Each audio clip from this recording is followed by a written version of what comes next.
Le chrétien qui vit dans sa propre pensée sera toujours préoccupé par une question. Il ne peut vivre sans avoir une question ou un problème. Dès qu'un problème est résolu, il en trouvera un autre. Il tournera ainsi toujours dans un cercle, pour revenir au point de départ sans faire jamais aucun progrès vraiment spirituel.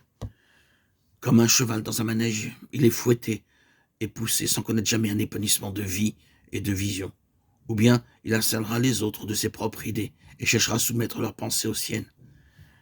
Il pourra même être amené à quelques conclusions très étranges, malsaines et fausses. Il se trouvera pour finir dans cette position occulte, car ce n'est pas autre chose, une séduction où il faudra reconnaître la main de Satan. Cette même expérience sera vraie chez un chrétien qui vit du côté émotif de l'âme. Ce côté demande des expériences, des évidences, des manifestations. C'est en vérité tout le domaine de la vie des sens qui domine ici. Si nous intensifions et projetons suffisamment ce côté de nos émotions, nous pouvons avoir toutes les expériences possibles. Le corps et l'esprit tout entier peuvent être engagés. Les cordes vocales, le système nerveux, des contorsions faciales, une rigidité, une seconde vue, des visions, des pouvoirs particuliers, une force prodigieuse, de la gaieté, de l'extase.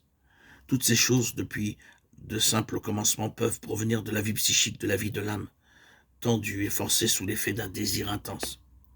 Si cela est vrai dans les directions que nous venons de toucher, combien cela est vrai du côté de la volonté.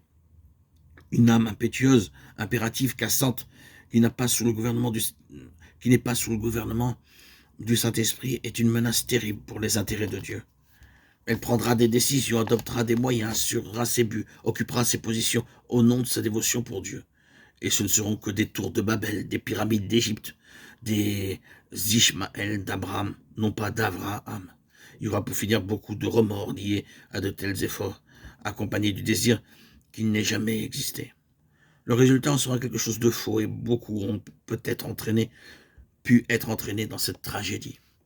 S'il existe une alliance entre une vie d'âme très forte et un cerveau subtil et perspicace, le danger suprême sera pour cette âme de saisir les significations et les portées profondes de la vérité divine, de sorte qu'elle semblera avoir une révélation. C'est ainsi que par l'âme on peut avoir une imitation de la révélation, ce qui n'est en réalité qu'une vue intérieure et naturelle très subtile.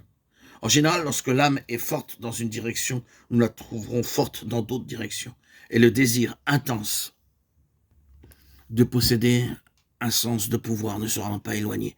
Cette vue intérieure intense, cette capacité de saisir rapidement et fortement les choses demanderont comme complément une occasion de se faire valoir, et cela aura pour effet d'amener d'autres âmes sous son influence. La preuve de la révélation réelle, celle que le croyant qui la reçoit est manifestement crucifié à tout désir de pouvoir, de position, d'influence. Peut-il accepter qu'on lui résiste, l'assaille, le contrarie, le rejette, sans chercher à se justifier ou à se défendre?